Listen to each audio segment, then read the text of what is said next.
उत्तर प्रदेश की स्थिति सामान्य नहीं है, तो गृह युद्ध की स्थिति वहाँ पैदा हो जाएगी।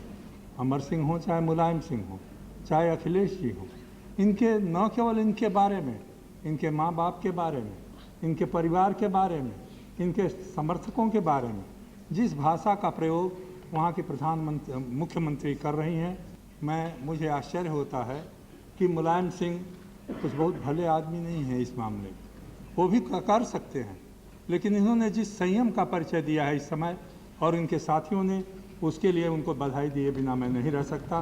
क्यों उन्होंने अत्यंत संयम दिखाया। एक दिन में 150 मुकदमे मुलायम सिंह पर चलाए जाएँ और वो भी चलाए जाएँ कह करके कि मैं इनको जेल में भेजूँगी। अमर सिंह पर चलाए जाएँ। जब तक राजा भैया की बात थी यहाँ पर चर्चा होती थी, लेकिन राजा भैया के घर वालों पर, उसकी बीवी को जा कर के पुलिस के लोग धमकाते हैं, बबूल बोओगे तो आम का फल नहीं खाओगे। जिस तरह से बढ़ाया गया बहुजन समाज पार्टी को और उनके नेताओं को, वो कुछ अच्छा नहीं था। अभी जो आपने सुना ये तो सिर्फ ट्रेलर है। उत्तर प्रदेश में 2003 में जब मायावती का शासन था और मायावती उत्तर प्रदेश की मुख्यमंत्री थी, तब ऐसा क्या हो गया कि संसद के अंदर देश के पूर्व प्रधानमंत्री और धाकड़ समाजवादी नेता चंद्रशेखर ये कह रहे थे कि अगर उत्तर प्रदेश के हालात को अभी कंट्रोल नहीं किया गया तो सिविल वॉर जैसे, गृह युद्ध जैसे हालात हो सकते हैं। आखिर ऐसा क्या हो गया था? चंद्रशेखर ने यह क्यों कहा कि मुझे इन मामलों में मुलायम सिंह यादव पर भी भरोसा नहीं है, लेकिन जो संयम मुलायम सिंह यादव ने दिखाया है वो काबिले तारीफ है। चंद्रशेखर ने यह क्यों कहा कि उत्तर प्रदेश की मुख्यमंत्री मायावती, मुलायम सिंह यादव के परिवार, अखिलेश यादव, इनके खिलाफ जो बातें कह रही हैं, जिस भाषा शैली का इस्तेमाल कर रही हैं, चंद्रशेखर ने क्यों कहा कि वो भाषा, वो शैली आपत्तिजनक है? आखिर बहन जी ने ऐसा कौन सा एक्शन ले लिया था उत्तर प्रदेश में जिसकी गूंज संसद में सुनाई दी?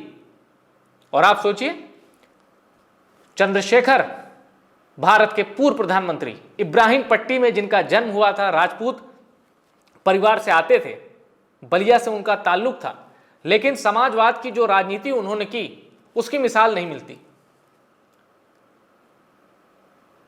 चंद्रशेखर ना तो बीएसपी में थे ना एसपी में थे, उनकी अपनी पार्टी थी समाजवादी जनता पार्टी, एसजेपीआर, उससे वो बलिया से चुनाव लड़ते थे और जीतते थे।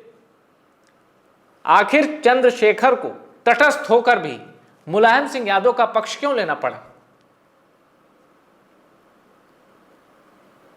चंद्रशेखर को यह क्यों कहना पड़ा बीजेपी के नेताओं की ओर उंगली दिखाते हुए कि अभी आप जिनको सपोर्ट कर रहे हैं, उनका इशारा बहन जी की ओर था कि अभी आप जिनको सपोर्ट कर रहे हैं बहुत भारी पड़ेगा दोनों को। ऐसा क्या हो गया था उत्तर प्रदेश में? चंद्रशेखर के भाषण का जो छोटा सा अंश मैंने आपको सुनाया है, वो तारीख थी 21 अप्रैल 2003। अब ये बड़ा गजब का साल था, क्योंकि अगस्त में ही सत्ता परिवर्तन हो जाता है उत्तर प्रदेश में और अगले साल देश में सत्ता परिवर्तन हो जाता है।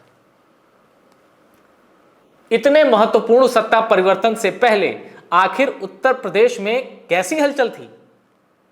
इन सारे सवालों का जवाब है पोटा, प्रिवेंशन ऑफ टेररिज्म एक्ट, जो एनडीए की सरकार यह सोचकर लाई थी कि इसको आतंकवाद के खिलाफ एक कठोर कानून के तौर पर इस्तेमाल किया जाएगा। लेकिन उत्तर प्रदेश में तब पोटा लगा दिया गया रघुराज प्रताप सिंह, राजा भैया पर। राजा भैया का खुलेआम सपोर्ट किया चंद्रशेखर ने देश की संसद में। अब आपके मन में यह भी विचार आ सकता है कि एक राजपूत नेता दूसरे राजपूत नेता का समर्थन कर सकता है, लेकिन चंद्रशेखर ऐसे नहीं थे। कम से कम चंद्रशेखर पर जातिवादी होने का आरोप नहीं लगाया जा सकता। उनके रग रग में समाजवाद भरा पड़ा था। चंद्रशेखर युवा तुर कहे जाते थे, बलिया से थे तो बगावत तो उनके तेवरों में थी। वो कितने विरले नेता थे, इसको समझना है तो बस एक फैक्ट जान लीजिए, फिर मैं आपको पूरी स्पीच सुनाता हूं। चंद्रशेखर कितने विरले नेता थे कि कांग्रेस में रहते हुए भी जब इमरजेंसी लगी तो उनको जेल में डाल दिया गया। आप इसी से कल्पना कर सकते हैं कि राजनीति में चंद्रशेखर का कद क्या रहा होगा। तो आइए अब मैं आपको 21 अप्रैल 2003 का चंद्रशेखर का वो पूरा संबोधन सुनाता हूं, जब पोटा कानून की वजह से चंद्रशेखर ने देश की संसद हिला दी। क्योंकि जब चंद्रशेखर बोलते थे तो उनको कोई टोकता नहीं था और उनको पक्ष विपक्ष तटस्थ सब सुनते थे। सुनिए देश के पूर्व प्रधानमंत्री चंद्रशेखर का ये भाषण। पिछले दिनों में 2 बार मैं उत्तर प्रदेश में गया हूँ। आज लखनऊ से वापस आ रहा हूँ। उत्तर प्रदेश की स्थिति सामान्य नहीं है। वहाँ जो स्थिति है, मैंने कुछ दिन पहले कहा था देश के प्रधानमंत्री से मिल करके कि अगर इस स्थिति को और नहीं रोका गया तो गृह युद्ध की स्थिति वहाँ पैदा हो जाएगी।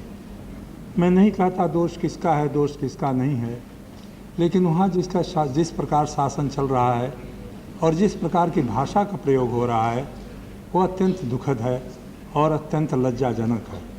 मेरे पास कुछ लोगों ने एक कागज़ दिया है, उस कागज़ को मैं आपके सामने नहीं रखना चाहता।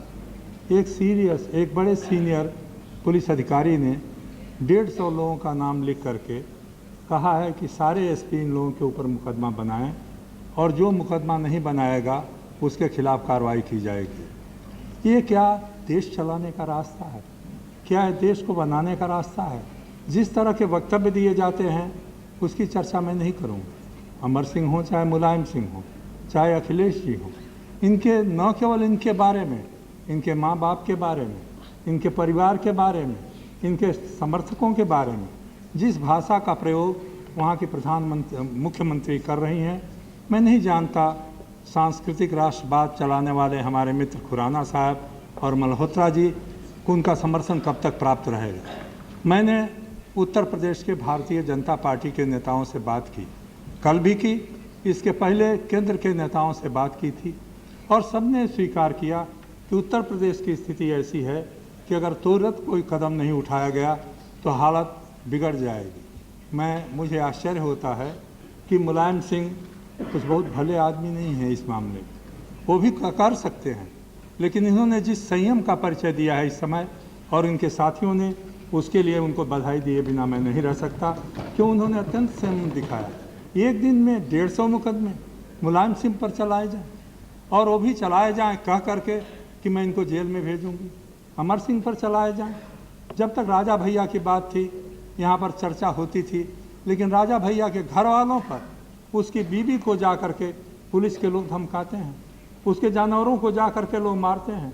एक जसवंत सिंह हैं, बचपन से मैं उनको जानता हूँ, वो इनकी पार्टी में नहीं है, किसी और पार्टी में है, लेकिन इनके समर्थक हैं। उनके ऊपर एक मुकदमा चलाया गया, कोर्ट ने आर्डर किया कि मुकदमा नहीं चल सकता। दूसरे मुकदमे में उनको फिर कहा गया जहाँ भी मिले उनको पकड़ करके ले आओ। ये बातें अगर होती रहें तो कब तक चलेंगी। मैं मुलायम सिंह से और नेता विरोधी दल से बहुत विनम्र शब्दों से कहना चाहूँगा, आज सरकारी पार्टी के लोग न जाने क्यों अपने को समझते हैं वो बहुत सुरक्षित रहेंगे इस मेल जोल से, लेकिन आप लोगों ने भी इन लोगों को बढ़ाने में बड़ा अवसर दिया है और उसका फल हम भुगत रहे हैं। बबूल बोओगे तो आम का फल नहीं खाओगे। जिस तरह से बढ़ाया गया बहुजन समाज पार्टी को और उनके नेताओं को, वो कुछ अच्छा नहीं था। कहा गया हमारे यहाँ कि दलितों का इससे भला हो रहा है। दलितों का भला नहीं हो रहा है। मैं समझता हूँ कि दलितों के लिए एक बुरे दिन का आह्वान किया जा रहा है। वहाँ पर गृह युद्ध होगा, कितने लोग मारे जाएंगे, कितने लोगों की हत्याएं होंगी, मैं नहीं जानता। यहाँ हमारे मित्र अजीत सिंह बैठे हैं, वो जानते हैं। उनके इलाके में शांति रखना संभव नहीं हो पाएगा। ये केवल एक इलाके का सवाल नहीं है। आज सारा उत्तर प्रदेश एक ज्योति, एक आग जलने के समान स्थिति में पैदा हो गया। कोई भी वहाँ का अधिकारी, चाहे IAS ऑफिसर हो, चाहे पुलिस का अफसर हो, अगर थोड़ा भी ईमानदार है तो उत्तर प्रदेश में नहीं रहना चाहता। यहाँ गृह मंत्री जी नहीं हैं, कितनी दरखास्तें उनके पास आई होंगी कि हम उत्तर प्रदेश छोड़ करके दिल्ली में आना चाहते हैं। मेरे पास रोज़ एक न एक अधिकारी कहता है किसी तरह से हमको उत्तर प्रदेश से मुक्ति दिलाइए। आज वहाँ के शासन में ये बात कही जाती है कि इस अफसर को जांच दिया जाए। कहा गया है उत्तर प्रदेश में किसी क्षत्रिय को, किसी यादव को और किसी मुसलमान को जांच का कोई काम न दिया जाए। ये लोग पक्षधर हैं मुलायम सिंह के। क्या इस तरह से देश चलेगा? किस तरह से राज चलेगा? क्यों उत्तर प्रदेश में आज मौन है यहाँ उत्तर प्रदेश की सरकार और केंद्र की सरकार, और क्यों मौन है भारतीय जनता पार्टी के दिल्ली के नेता? उत्तर प्रदेश के भारतीय जनता पार्टी के नेता स्थिति से परिचित हैं और वो रोज़ रोज़ कह रहे हैं कि स्थिति गंभीर है। वो रोज़ कहते हैं कुछ नया फैसला कीजिए, रोज़ मीटिंगें होती हैं, निर्णय सारी तरफ है, लेकिन इस निर्णय से एक बड़ा भारी खतरा उत्तर प्रदेश में जब पैदा होगा तो उसका असर दूसरी जगह भी पड़ेगा।